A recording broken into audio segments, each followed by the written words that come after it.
We present the work of the great leader Kim Jong Il, Socialism is a Science, made public on November the 1st, 1994. This is the 6th installment. The Juche idea also newly clarified the essence and the value of man's life. When man is regarded as an organic body, his life means a physical life. However, he is not a being who only leads a physical life. The Juche idea indicated for the first time in history that a man has a socio-political integrity as well as a physical life. Physical life is a man's life as an organic body, whereas socio-political integrity is a man's life as a social being. Socio-political integrity is the life which is unique to man as a social being. For a man, physical life is valuable. Only when he has a physical life can he acquire socio-political integrity. In this sense, we can say that the material life which implements the demand for physical life is the life which implements his primary needs. As man is a social being who is different from a simple biological being, his demand for material life constantly increases as his independence, creativity, and consciousness develop, and as society develops.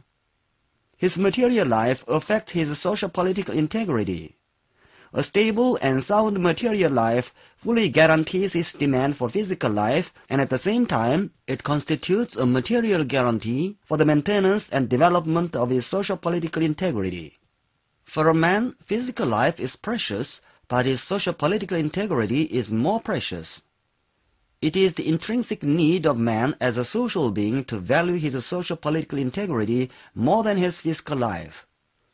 If a man always seeks to satisfy his demand for physical life and not his demand for a socio-political life, his life can never be an honorable one, no matter how affluent he is.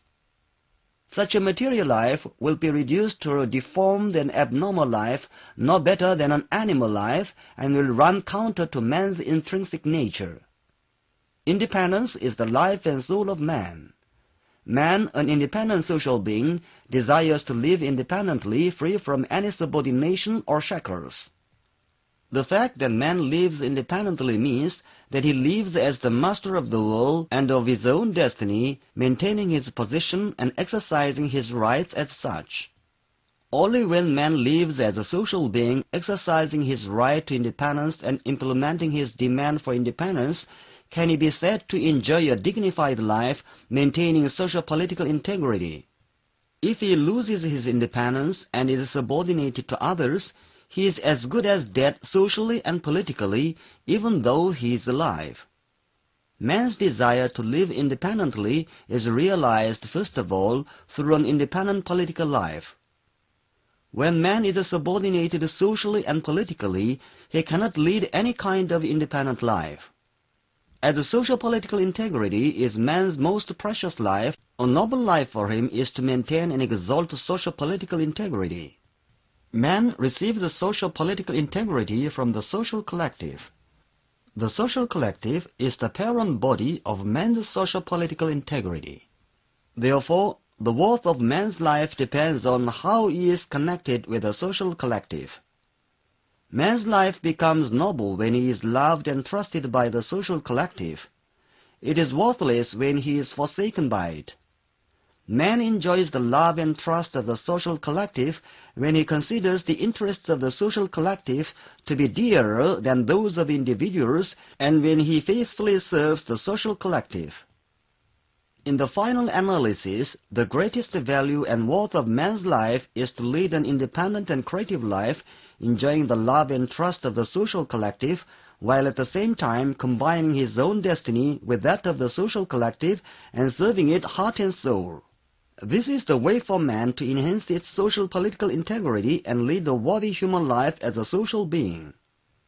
Today, the bourgeois reactionaries and renegades of socialism regard the exploitation and domination of man by man as something normal and consider man as a base being who only pursues his own material desires. This clearly demonstrates the reactionary nature of the bourgeois viewpoint and attitude towards the essence and worth of man's life. True human life, which enables everyone to enhance their most precious social-political integrity and fully meet the demands of their physical life, can only be realized admirably in a socialist society based on collectivism.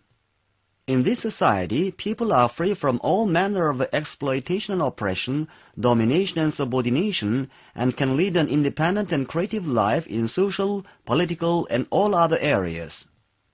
In socialist society, we must organize people's organizational and ideological life properly, as well as their cultural life, in order to enable them to lead an independent and creative life with a high consciousness and an ability which befits the masters of society. People can make great contributions to society and the collective and lead a worthy life as proud members of society and the collective, all when they are fully equipped with an independent consciousness and have comprehensively developed creative ability through their revolutionary organizational and ideological life and their moral and rich cultural life. Our socialism is genuinely man-centered socialism.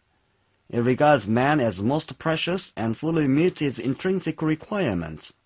It thus enables everyone to keep and greatly enhance their social-political integrity. It also fully meets the demands of their physical life. Man-centered socialism enables all members of society to live in harmony, enjoying the love and trust of society and the collective, and to lead a completely noble and worthy life while working devotedly for society and the collective with a high degree of consciousness and creative ability.